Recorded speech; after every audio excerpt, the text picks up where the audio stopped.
Hey. Welcome, ladies and gentlemen. I am Phizzedmusic, and this is Urban Politics. Want to thank you all for liking and subscribing as you do. Please, as soon as you have a chance after this video, take your little cell phone over to YouTube, like and subscribe. Phizzedmusic, Urban Politics, where politics lives. But without further ado, do I want to jump right into it like a car and drive, because there's all types of tasty and delicious politics to talk about, ladies and gentlemen. So let's talk about the GOP, the GOP in Georgia acting a fool once again, right?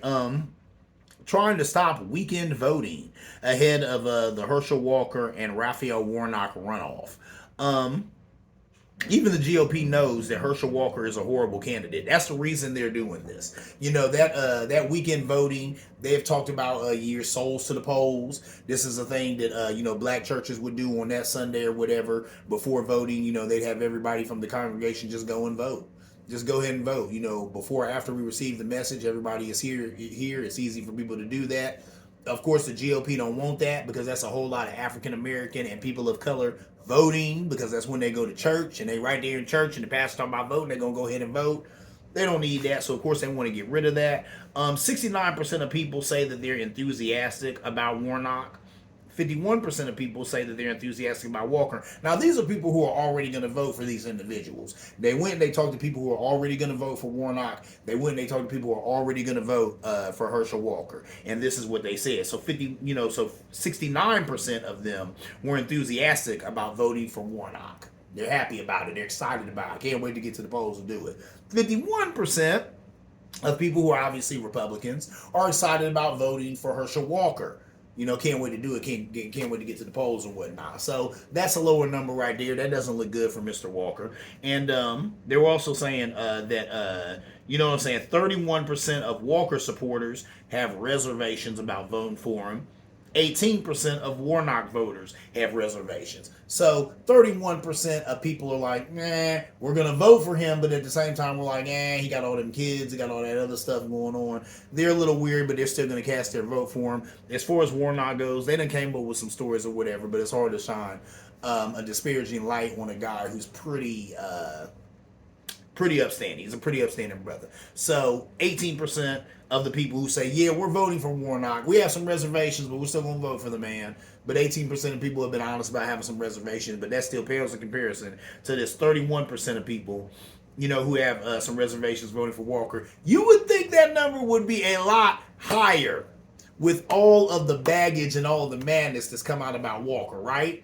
But it's not. But that shows you how interested the GOP or the right is in winning, and really not a whole lot else. This is politics. I'm not going to lie. A lot of the stuff with Herschel Walker is stuff that speaks to his character or lack thereof. Now, that should have a bearing on politics or political race, because your politics is going to be a reflection of you, right? Of your personality, of your beliefs, of your values, all of that. And if right there we see that this man doesn't necessarily value, families or whatever, but yet he's running on a ticket that claims they're all about family values and they're all in for him. Yeah, that should raise an eyebrow. But that TI is what a TI is. It looks like Mr. Warnock is posed to win this race anyway. So we'll see what happens. As Rachel Maddow would say, watch this space, watch other spaces, watch the news. But Raphael Warnock will probably get the victory here, and these numbers are showing that, right? All right, so let's move on. Let's talk about Charlie Crist. He said some interesting stuff. Now, Charlie Crist, he lost to DeSantis. He lost. What was it? Charlie Crist lost to DeSantis 59.4% to 40%. So Crist had 40%. DeSantis got 59.4%.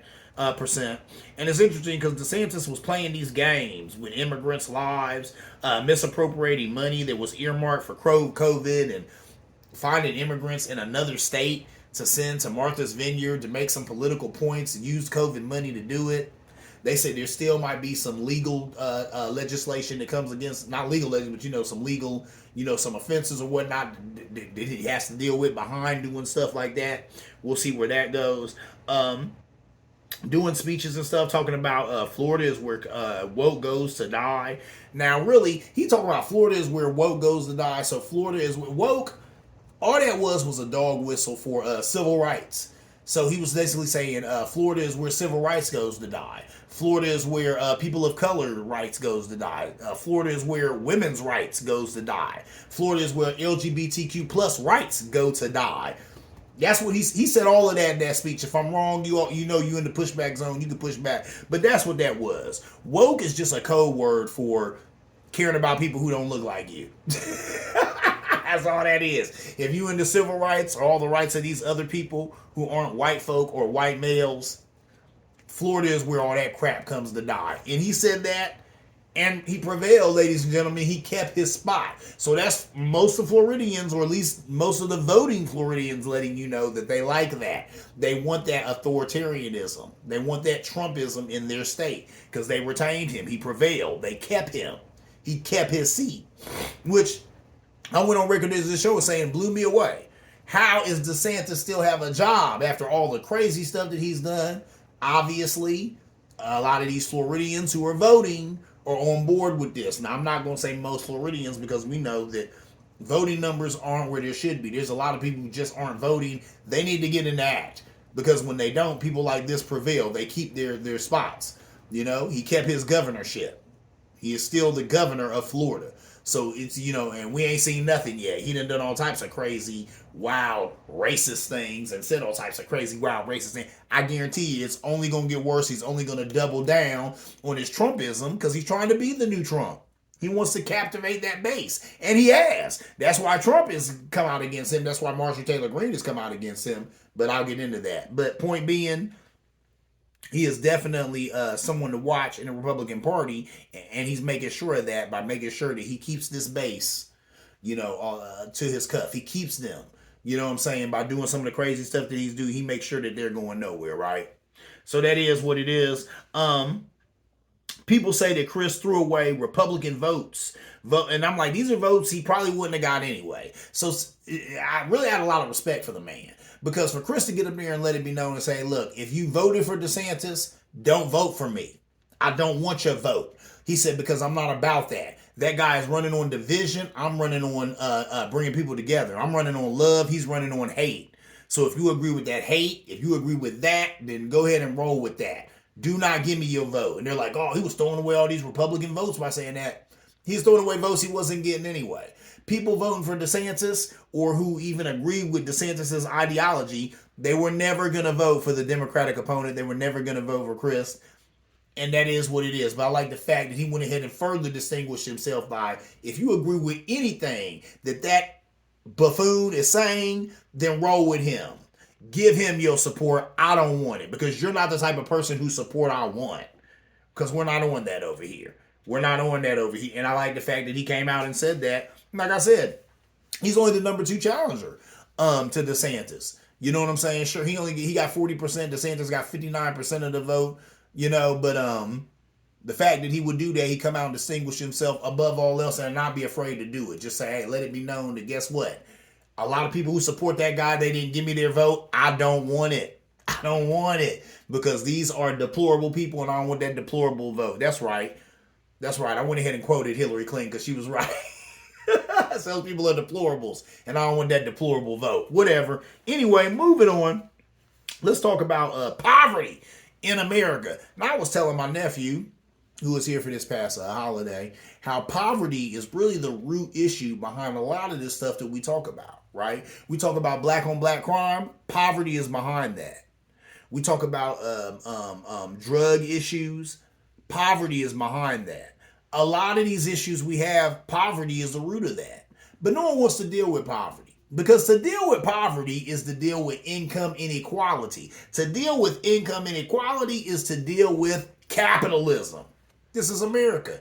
You cannot come at capitalism. That is what this society runs off of, right? And I'm not poo-pooing capitalism. Capitalism has produced some great things.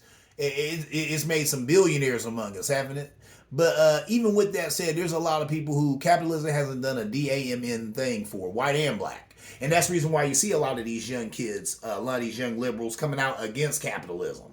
Because capitalism hasn't helped them. It hasn't helped their parents, hasn't helped their grandparents. It's helped a few people become billionaires, and the rest of us just become what's left, right? Everything that's left. Bernie Sanders talks about it all the time, how 90 some percent of the wealth is controlled by, you know what I'm saying, 1, 2, 3, 4, 5% of the population. That don't make no sense. That's ridiculous, but that's what capitalism has gotten us to, right? So, like I said, I'm not poo-pooing capitalism. I'm just saying that when you think about capitalism, you have to think about the fact, and I said this to a conservative friend of mine, and he said, that's just your way of looking at it, but really, this is kind of what, think about it. Capitalism, you're capitalizing, right? So whenever you're a capitalist, you have to be making your money on the backs of somebody, whether it's minorities, whether it's other just poor people or whatever, or other people who just didn't come up with this great idea that you came up with. You're capitalizing off their labor. That is capitalism. That is the system that we live under. That's just being honest. That's just taking it for what it is. Now, I've said in rhyme, I've said to people all the time, we need to find a middle ground between socialism, communism, and capitalism. Somebody smarter than me can come up with what that middle ground is between these three, but that's what we probably need. And that's a society that would probably actually work for every man, woman, and child in God's creation. But we haven't come up with that yet. We got socialism, we got communism, we got capitalism. You know, and there's some other isms too, but you don't even really most hear about them, though. Those are the three big ones. And really, if, like I said, we could just find a middle ground between those three, but we haven't found that yet. So it is what it is, right? So with that being said, like I said, poverty is the number one issue. CEO pay at America's largest public companies is up 1,460% since 1978. Now, I was born in 1976, and I'm 46 years old. So how long is that? Think about that. Since the late 70s, corporate pay has just been going up. You know, and you always read about these golden parachutes that these guys leave these corporations with: 360 million, 485 million, 572 million dollars. You know what I'm saying? That this corporate guy that left, this corporate parachute, they leave with that.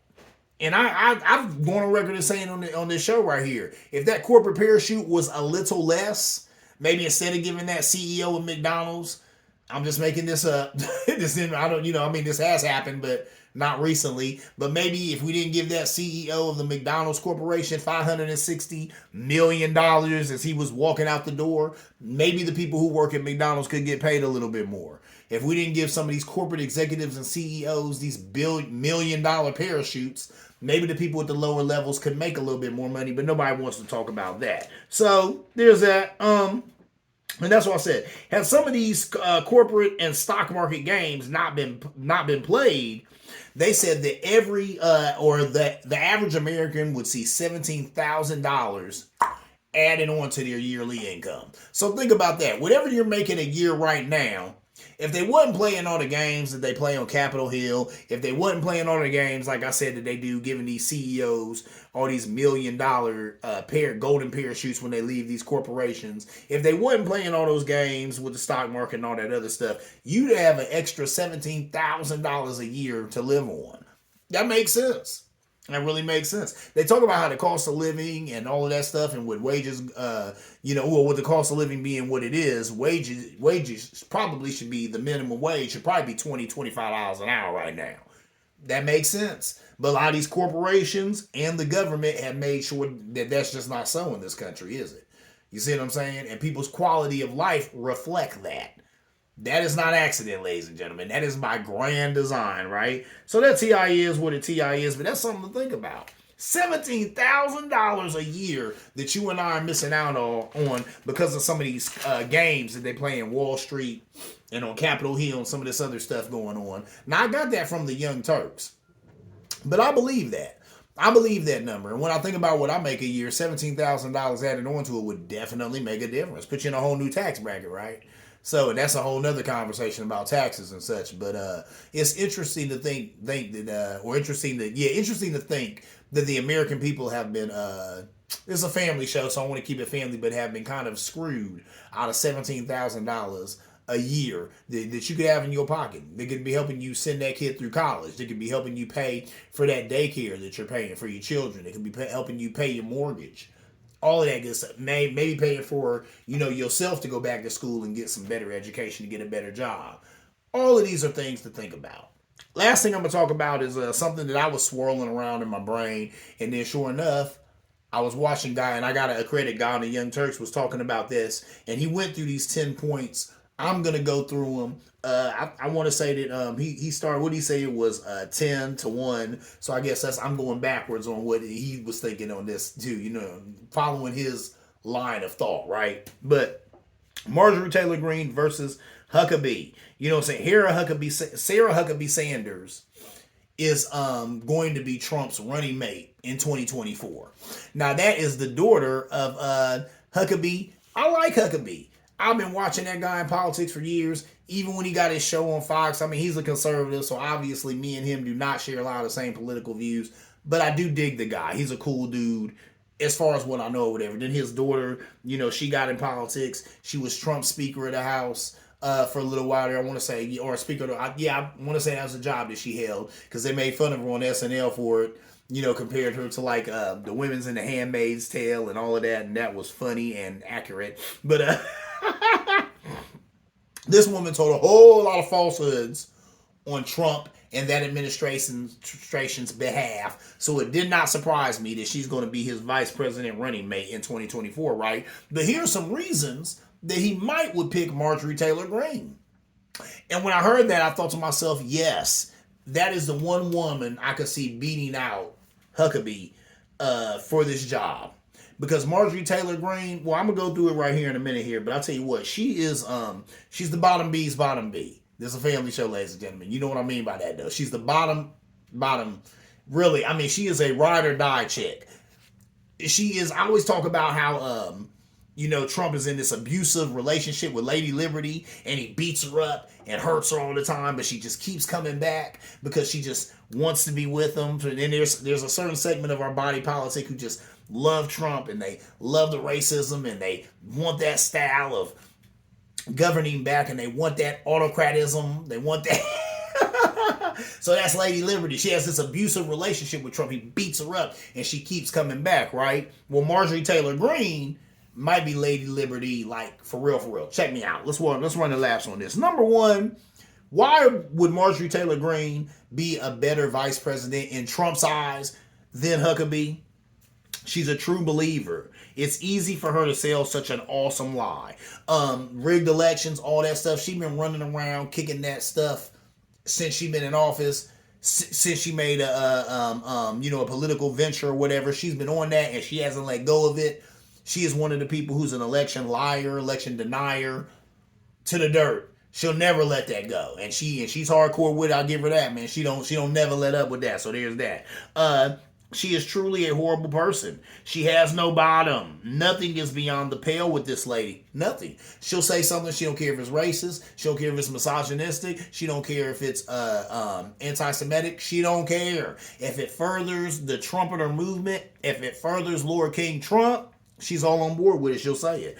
This is also Trump's way of sticking it to the establishment. Like Republicans like Mitch McConnell and Liz Cheney, Kevin McCarthy. None of these people want to see a Marjorie Taylor Greene as vice president. None of these people, probably even as I do, don't even believe that she deserves to be anywhere near Capitol Hill, anywhere near being in government.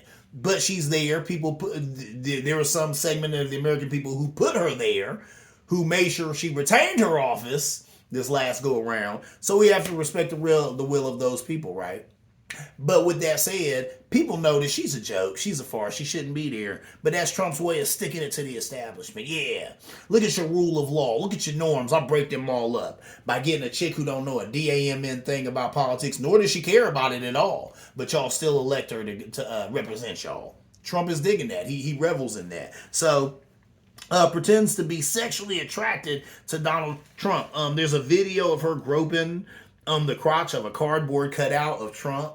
What? That's hilarious. But really, here's the thing. Trump likes anybody who likes him. Unfortunately, that's the mentality of a lot of men at the club. That's another story. But that's the mentality of a desperate man. And I like whoever likes me. If she got eyes for me, I got eyes for her. And that's Trump, though. If you act like you like him, if you say nice things about him, he wrote such nice things about me in this letter. If you say nice things about Trump, if you act like you dig him like that, he eats it up. He loves the flattery. You know what I'm saying? So you're gonna garner some praise with Trump. If you know what I'm saying, if you praising Trump, he likes you. He likes whoever likes him, and she knows that. So I don't know if she's sexually attracted to him or not, but she knows the way to his heart. So there's that. She will keep him in the news cycle. Now Trump, he gets plenty of news himself, but not like her, right? Here's a woman who, you know what I'm saying, got into Congress, got all of her committee assignments stripped. So then she just spent time in Congress saying wild things to get camera time. And she got plenty of that camera time because there's plenty of conservative outlets who will give it to her. And then MSNBC and all these other outlets end up giving it to her if the stuff is that far gone or that far beyond the pale. Because then they're calling out for Kevin McCarthy and all these other people to strip away her committee assignments or do whatever. And nothing ever happens. But this lady, she knows how to do what she's there in her mind to do, and that's get headlines, get cameras in her face. And she's even better at Trump than that. And you know what I'm saying? He's almost yesterday's news, especially in the Republican Party. But she's hot right now, and she can keep him relevant. And he knows that, and she knows that. Right? Right. So there's that. She's true. Once again, she truly believes. A true believer, but not just a true believer in even Trumpism and all that other madness. She's a true believer in all of these conspiracies. America should be a Christian nation. She said that. Dems are eating babies. Jewish space lasers. She will and reframe political conversations around these things. She's great at that. She's amazing at that. Any new conspiracy that comes up, she can find a way to add it into ongoing Republican conspiracies and KIM, ladies and gentlemen, and just keep it moving. Trump needs that. He's not as good at that as she is because she's younger. She's a woman, so she has the pulse of, you know what I'm saying, the internet. So when things are bubbling on Facebook and on Twitter and all those other places, she can latch onto it immediately and use it to support that GOP cause, right? Or that Trump cause. So there's that. She's a woman who believes women are inferior to men. She's basically an anti-feminist. The GOP loves those. They love finding... Here's what the GOP loves. They love to get marginalized people to justify or even advocate their own marginalization. That's what they do. When I seen that Mitch McConnell's wife, who is Chinese herself, wrote a book talking about making a case for internment. That's like me writing a book called Making a Case for Slavery. There is no case for it. It was wrong. It was egregious. The people who did it should be held accountable. But this lady, a Chinese American, writes a book called Making a Case for Internment. Now, if you don't know anything, please look that word up. But internment camps are what they put Chinese Americans in, I want to say, during World War II. Just took people who had been living here for years, took all their stuff, took their whole lives away from them, and stuck them in a camp, saying, well, we're at war with your country right now, so we're going to put you in jail and take all your stuff because you're on American soil. That really happened here in this country, ladies and gentlemen, and then she wrote a book supporting it. See what I'm saying? So that's what the GOP loves to do. That's what the right loves to do. That's what Republicans love to do. They find somebody, a black person, a person of color, a woman of color, whoever, a woman, to sit there and say, here's reasons why women shouldn't have these rights. Here's reasons why black women shouldn't have these rights, Candace Owens. Here's reasons why black men should have these rights. Clarence Thomas. I was thinking of another one. I can't remember his name, though. But anyway, you know what I'm talking about. These self-hating Negroes that they always find, or these self-hating people of color, these self-hating women who they always find to give justification to their policies that would take rights from these individuals. So she's one of them. It will be a mockery, right, of everything, of politics. That, you know, basically what it's saying is when he props up people like this or elevates people like this, this is Trump's way of solidifying what he's always saying, that everything's rigged. Just making a mockery of politics, saying everything's transactional. You know what I'm saying? All these things that Trump believes about people, when he elevates a Herschel Walker or he elevates a Marjorie Taylor Greene or anything like this, and these people, you know, get the spotlight and are elevated, that's his way of saying, see, what I told you is right. The system is rigged. Everybody is a piece of garbage just like me. None of you all are any better than me. I'm a piece of slime. You're a piece of slime. We're all pieces of slime. This whole situation is slimy. No one's got any integrity. Everybody's a piece of garbage, just like me.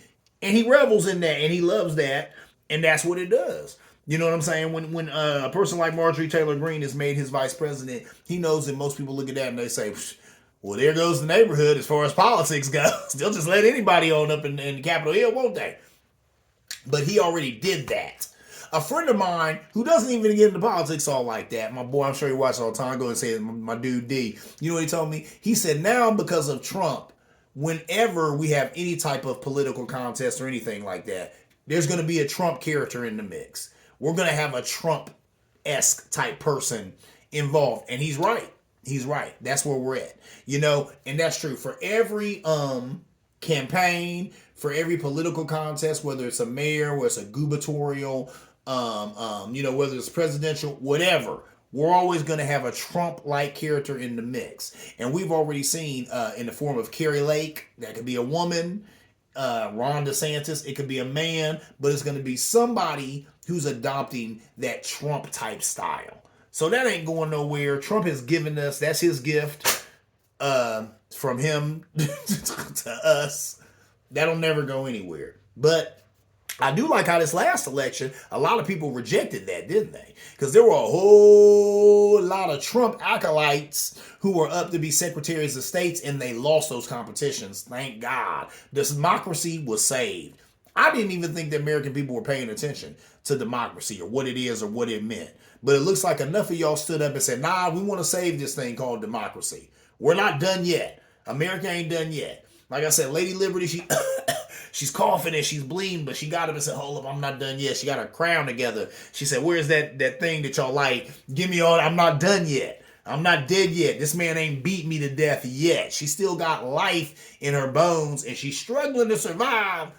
But we got to help her, ladies and gentlemen. She can't do it on her own, right? So that is what it is. That's my time, ladies and gentlemen. I'm your humble host, Phizzedmusic. This right here is Urban Politics. I want to thank you all for liking and subscribing. Please, as soon as you have a chance, let your little feet do the walk and take yourself on over to YouTube. Like and subscribe. Phizzedmusic, Urban Politics, where politics live. And as always, ladies and gentlemen, see you around like a donut.